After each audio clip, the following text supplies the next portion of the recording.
ولوطا إذ قال لقومه أتأتون الفاحشة وأنتم تبصرون أئنكم لتأتون الرجال شهوة من دون النساء بل أنتم قوم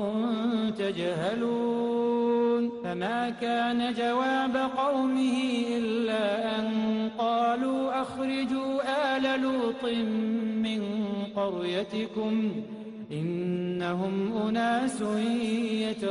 يتطهرون فأنجيناه وأهله إلا امرأته قدرناها من الغابرين وأمطرنا عليهم مطرا فساء مطر المنذرين